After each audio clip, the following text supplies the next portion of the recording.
Today, our topic is, can beauty and brilliance coexist in the workplace? And I am so excited to talk about this topic with someone who's been impacted by it in many different ways in her profession and as a professional, and the stories that she's heard from some of her clients, some of the things that she's witnessed in the workplace, and particularly in the beauty industry. But one of the things that I know for sure is I remember when was working at Deloitte, I remember walking around the firm and talking to people, and I was like, damn, these people are beautiful. It's like some pretty people here, like very attractive. And as a consulting firm, I said, well, I guess they hire attractive people because we're client facing and we, do other products and they see us. And I thought that's kind of strange. Or is it that the most attractive people major in accounting and finance, which I know that is not true. But I just thought it was interesting that I noticed that as a young professional in my 20s. And so now, years later, I've seen how this shows up as a hiring manager in recruiting processes. And there are so many studies out here that have uncovered evidence of attractiveness leading to preferential employment decisions and higher odds of success in the workplace.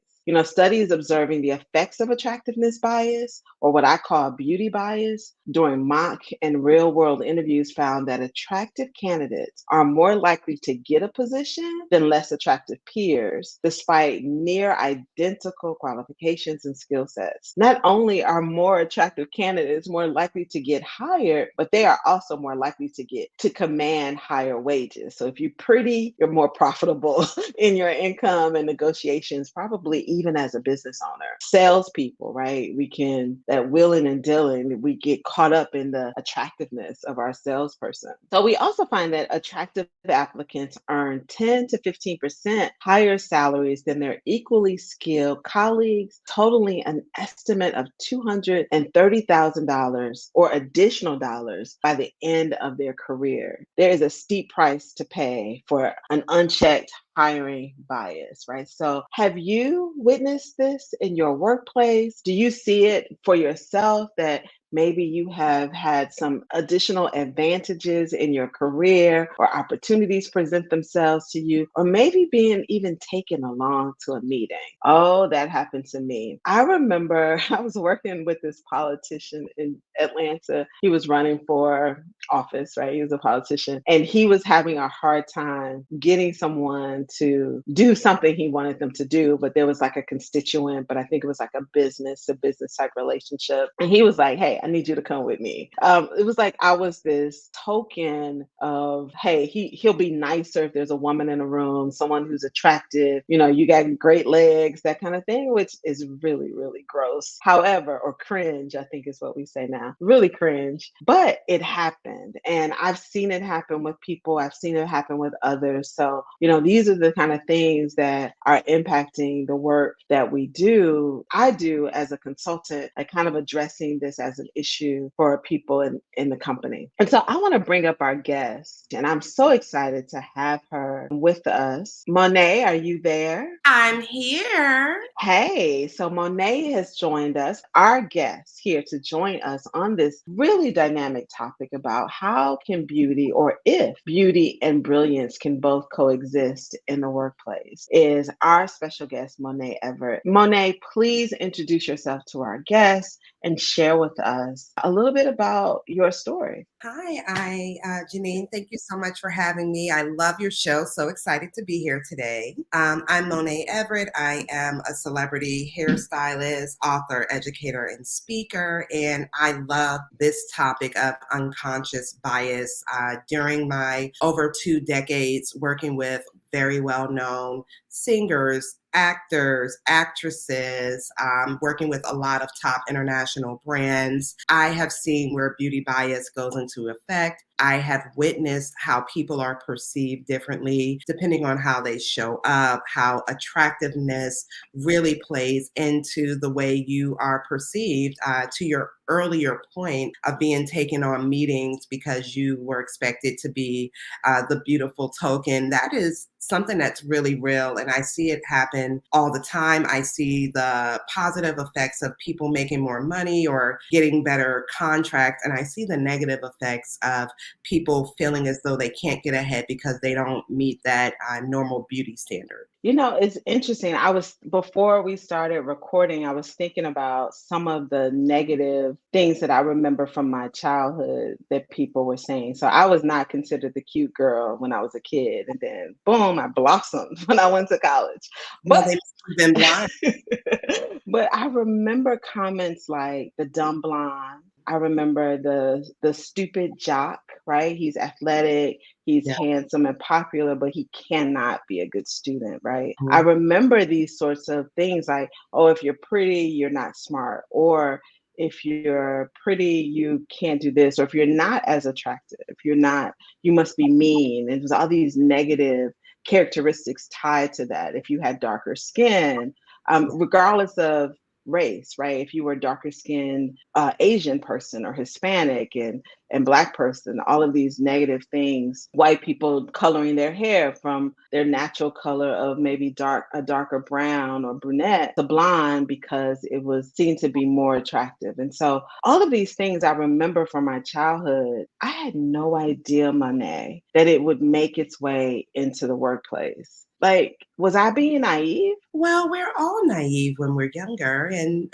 we're taught that if we work really hard, we're going to be rewarded for our effort. And we're not taught that sometimes the world is not fair and that some things are outside of our parameters or outside of our natural ability. And, some of the examples that you gave were about how you're naturally born. Are you blonde? Are you tall? Are you overweight? Are you underweight? But in my industry, I also feel people are judged for if they show up with makeup that day. If you're not made up, then clearly you're angry and in a bad mood and you should be left alone. If your hair is not done, then well, what point could you be making because you're angry or you're lazy? So yeah, there's so many outside factors. Yeah, I have a friend. We were on a panel together back in November, and she made a comment about when she was younger in her career. She's a white woman in the accounting profession, and she was sharing with us how she was told when she was younger that she was way too attractive to be Mhm. taken seriously. And she was told that by another woman. And I was like, what kind of hatred, shade, and pettiness is that? Oh, yeah, it makes a lot of sense, and I'm sure that that lady thought that she was giving some helpful generations without realizing how times have progressed and changed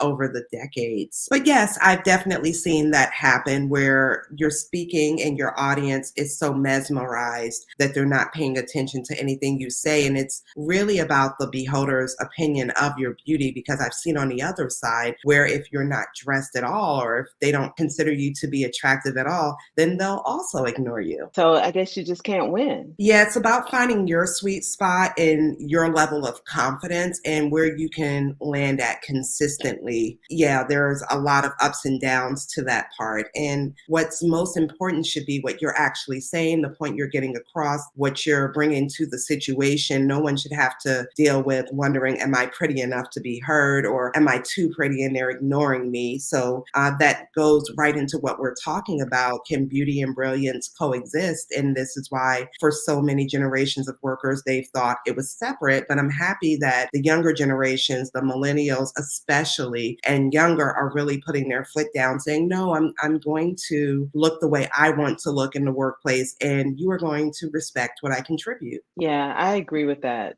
So let's take a step back for a second. Let me define a little bit what we're talking about for our listeners and why this is important. I think you've hit on a lot of the why. So we're talking specifically about beauty bias and can be termed as lookism or attractiveness bias. It's this idea that someone is privileged, right? They get access or privilege because they are pretty, good looking, handsome, or attractive. Or maybe even we believe that this type of person is attractive, right? Because they are Russian, that Russian women are more attractive than other women in the world, right? So that popped up. I remember that's really toxic, but it popped in my head because I've heard conversations about that. We actually had a president that believed that. So individuals who are also considered conventionally attractive are Yeah. typically perceived more positively than their less attractive peers. And so whatever that traditional attractiveness is, and I do think that when I think about that, a traditional attractiveness, it's,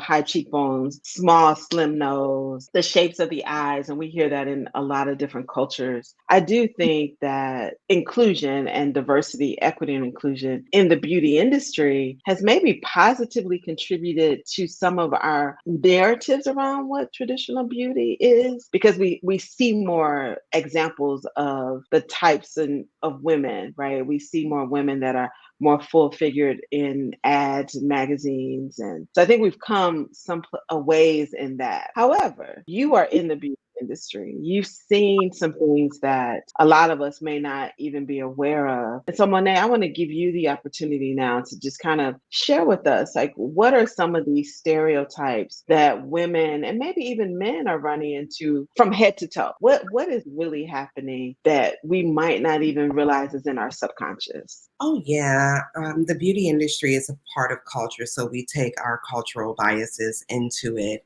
Specifically, if a woman has very coarse hair, she is unkept or angry or lazy and doesn't take care of herself. Short hair is less feminine.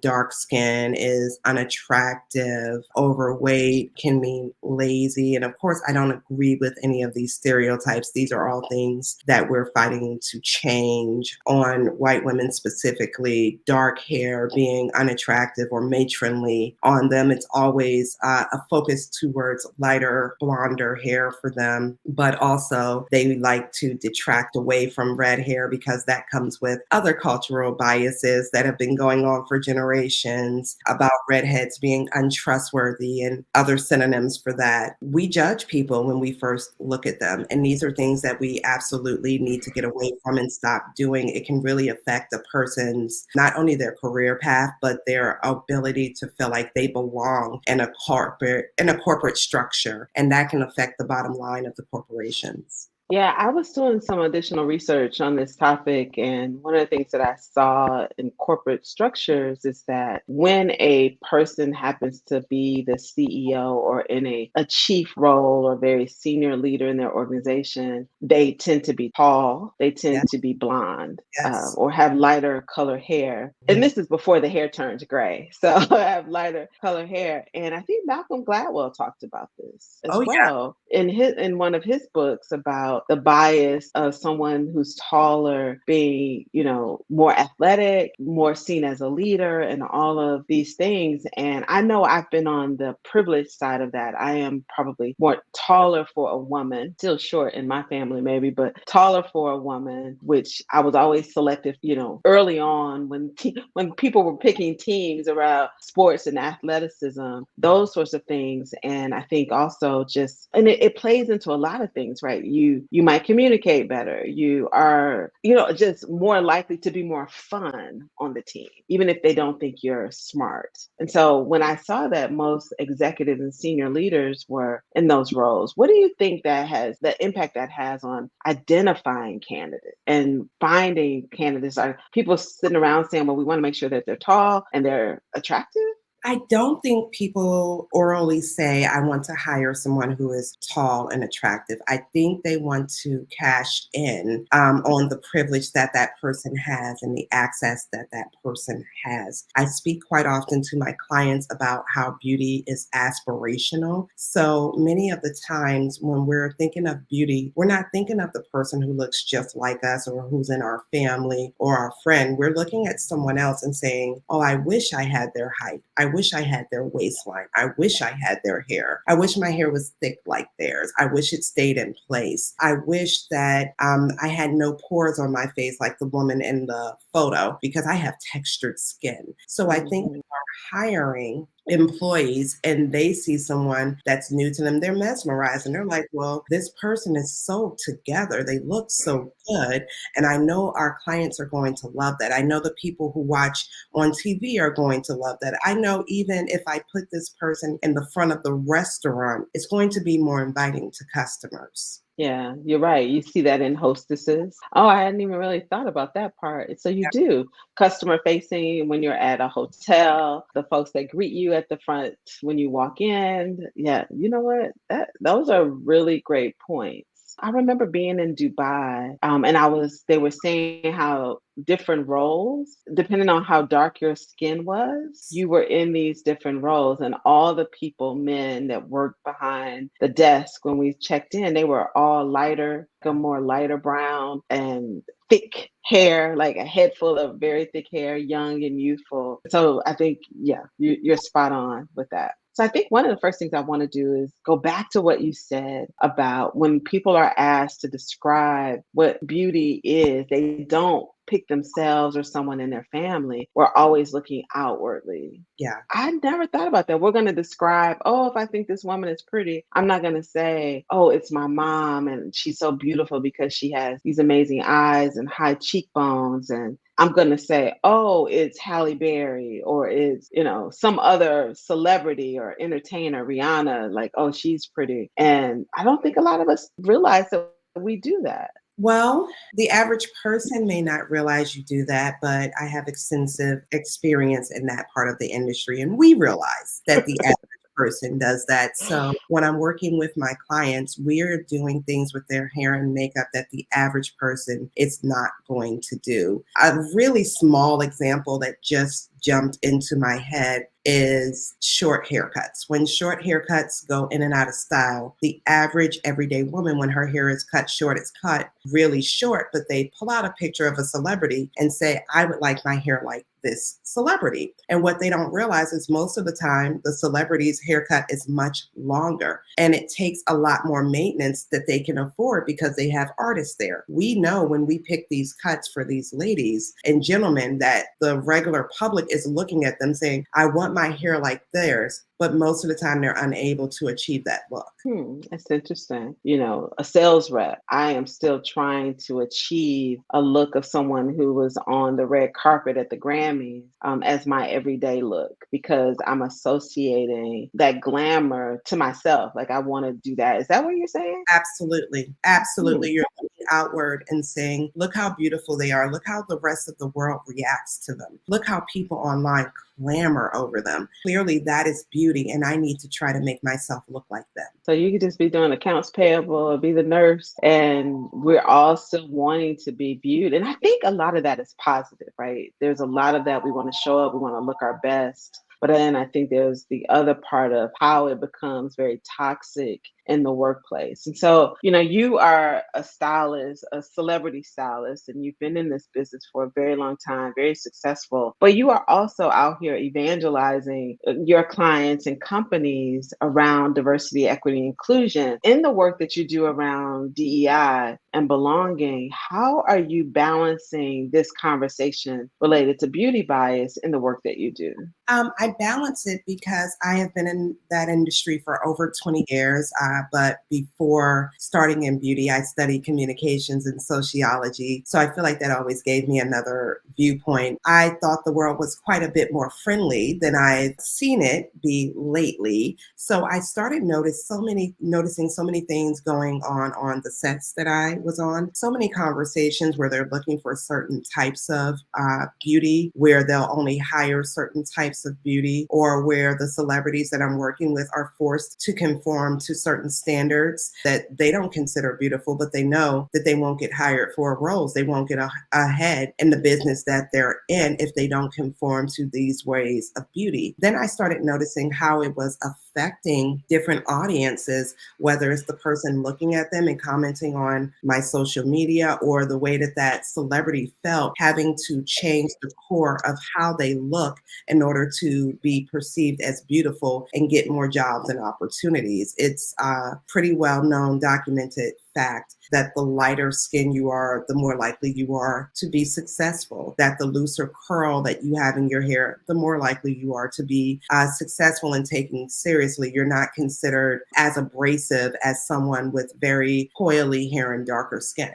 Yeah, when I was leading this board, I was the president of this organization, and someone that was on my board, she was young, much younger, because this was years ago, over 10 years ago. She was just had the term like natural beauty. She had beautiful skin, clear skin. As someone who has struggled with acne for a long time and having acne prone skin, I noticed all the things about people's face, like the size of their pores, and constantly staring at people with very what I consider very healthy skin. But Tracy was, I thought, she was just drop dead gorgeous. I'll use that term. But she was also extremely smart and methodical, a great communicator. And I remember one day I was looking at her, I was like, girl, why are you always looking so dumpy? Like, you're so gorgeous. And we had that kind of relationship. I could be a little joking but also direct because I didn't get it. She had very long hair.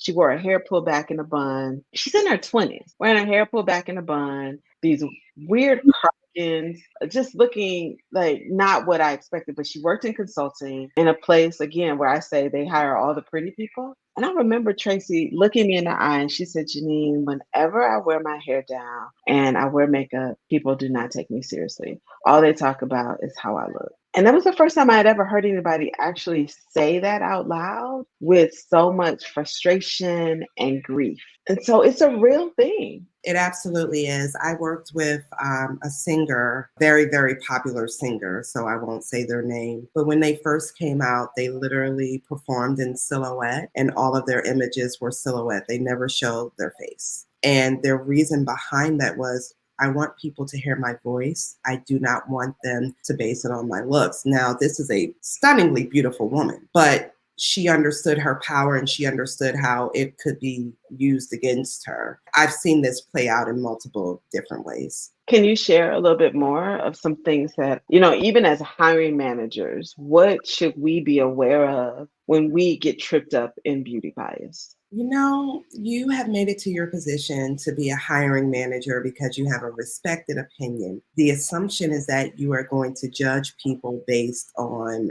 their skills, their efforts, and their accolades, not on their looks. So one of the things that I use when hiring people to avoid beauty bias is a standardized hiring practice where I can compare apples and apples instead of apples to oranges. There's so many things that trip up hiring managers, considering also including like their ways that they see things, and do they want to go to work with someone who doesn't look like they'll be fun? If they're a person who really values beauty, they're thinking, oh, I can talk to this person about getting my hair done and we can hang out afterwards. If you're a person who doesn't value that, they may not see you as someone fun to work around, and you spend more time. So even though I might be with people at work many times than your own family members at home. Yeah, and I like that, right? Let's create a hiring practice that views and values people based on their skills and their experience, right? And it seems very simple, but I shared at the top of the show that people who are more attractive or appear to be more attractive to the hiring professional will probably get the job, even if they don't have all the skills and the experience, right? Because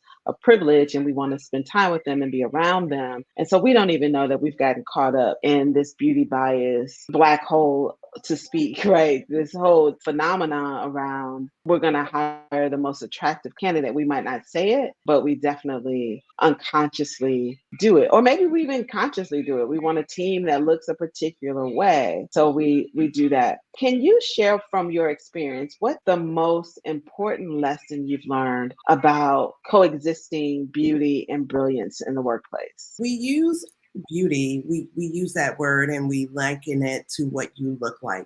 But I think it's really about confidence and what your level of confidence is. Are you confident when you go to work with your hair straightened? Are you confident when you go to work with your hair in micro locks or in a natural style? Are you comfortable with your hair in a ponytail? Are you able to put your shoulders back and really get your point across? People are going to respond to your confidence level, even if outwardly in the beginning they're responding to your beauty, they respond more to your confidence level, how you're able to get your point across, how you're able to say what you will bring to the situation. Don't base it at all on solely your looks. We millennials and below are doing a really good job of saying you're going to accept me however I look. And for many people, that may be coming to work with unconventional hair colors. I'm starting to go into different environments, including hospitals, and see nurses with blue hair or Mhm.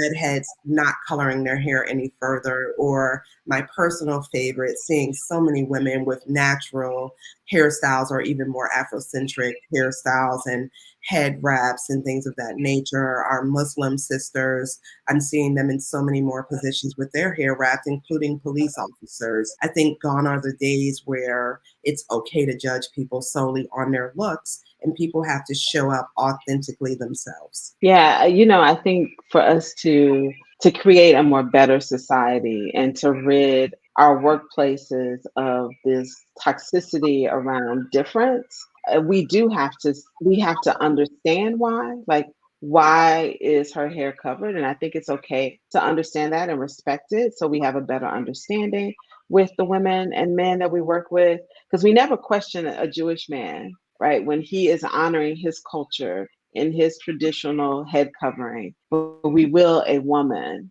who has Yes. her head wrap, right? We will do that. We tend to question women about just about all of their decisions, and that's another form of bias that we have. If a man is doing something, we just expect that he's standing strong in it, and it's not up for discussion. But I think innately, whatever a woman does appears to be up for discussion. Yeah, you're right. And we gotta deal with it. Like, I'm sitting here feeling a little deflated. So we gotta turn this conversation around one day. You're right, it is. And I think I always say this, and I wrote this in my book, that in the last chapter of my book, the thing I said, in order for us to change the experiences of women in the workplace and Mhm. just in society overall, women have to do better. We have to be better advocates for one another. We have to be less critical. We have to be more supportive, more celebratory of what we see and experiencing, and allow women the freedom that we give men. Absolutely. I think that that's where it's forced to start. But I will say I'm enjoying seeing so many feminist men, and the definition of feminism is believing that both genders are equal. And I am enjoying seeing them call each other out. I was recently on a set, and when I work on sets and we do gigs, a bunch of professionals come together who may or may not have ever worked together, and you respect people based on their position. That's who's in authority based on their titles. So there's a lot of people who don't have relationships. And I saw a gentleman giving his senior person on set just a really hard time. I wasn't in that department. I didn't understand why, but it just seemed as though if she said something, it was a problem. So later on in the day, I watched someone in his same position say to him, such and such has asked you to do 3 or 4 different things, and you're just not doing it. The things she's asking you to do are correct. Are you simply ignoring her because she's a woman? And I felt that was very impactful. And the gentleman really struggled to tell another gentleman his reasoning. So you're just not listening because she's a woman. So having men pull each other up is going to be very helpful in that category as well. Yeah, that's what we call allyship, right? Is that these men are willing to call it like it is and demonstrate allyship in the workplace around them. I don't really know how to end this conversation, because I think, I'm wondering, have we answered all the questions of our listener? And so I'm going to Monaè, I'm gonna make make this your responsibility. Like, what else should we be saying, as we wrap here that you want to leave with our listeners? I think the most important part of this conversation is the importance of belonging. And how do you get to a point where you feel like your belonging is showing up confidently and authentically yourself? But I also would like to speak to those in hiring positions or senior positions at corporations. How can you be an ally and get the best workforce? It's by being open to people's differences, by not judging them by their appearance, by understanding that to get the best workforce, you're going to have to focus on what they can do instead of how they look. We don't want to question people when they make appearance changes. We don't want to question people when they don't fit our regular narrative of beauty. We want to only look for the best and the brightest in our particular fields and not treat them in a way where they can't come to work. So many, specifically Black women, have said where they are unable to go to work. They don't feel comfortable going to work if their hair is not done. If their hair is natural and it's not straightened, they won't go to work. If they normally wear hair extensions and maybe they feel forced to wear the hair extensions to be taken as a professional at work, if they're unable to go to have their hair extensions put in, they simply won't go to work. And that affects the work that that corporation has put out. So it's beneficial to both the employees and the corporations to have a place where employees feel like they belong, they're a part of the group and a part of the culture. Thank you so much for that. I think we need to all examine our psychology around beauty and the bias that we bring to the workplace. And I think that what you just said so perfectly is this sense of belonging. And so as you go on about your days, I want you to look around your workplace, look around and examine your own behaviors and habits around conversations about who's smart, who's not, who should be a leader, who should not be a leader, and see if it's rooted in this toxic bias around beauty, attractiveness, because our goal for you is to be a leader worth following and to address these biases and show up so that people can have positive work experiences filled with senses of belonging, increase their capacity in the workplace, and make others more just geniuses at the jobs and the work that they do. So I want to thank you and thank you for being on our show today, Monaè. How can people connect with you and work with you? Oh, I would love for people to connect with me and work with me. The best way to reach me is right here through LinkedIn or on my Instagram at Monaè Everett. You can check out my website, themonaelife.com/speaker for my speaker information. Please, any way you see me, please reach out to me. Thank you everyone for joining. And Monaè, I can't wait to see you. And hopefully, when I get these braids out, I might have to make an appointment to get you to do my hair. I hear that. All right. Thank you so much for joining, everyone. We want to introduce you a resource that we know that will impact your life and your career. It's a book, Unstuck and Unstoppable. It is the ultimate guide to overcoming obstacles and achieving your goals. With practical tips and inspiring stories, the book will help you leverage your value, increase your visibility, and gain recognition to accelerate your career. Take action towards getting the career that you deserve. This book was named Best Career Book of 2022. Get your copy anywhere you buy books, either on Amazon or at our website at unstuckandunstoppablebook.com. Thank you for joining the Untoxic Boss podcast today. We are here and on a mission to help people stop being a jerk at work. We'll see you here again next week.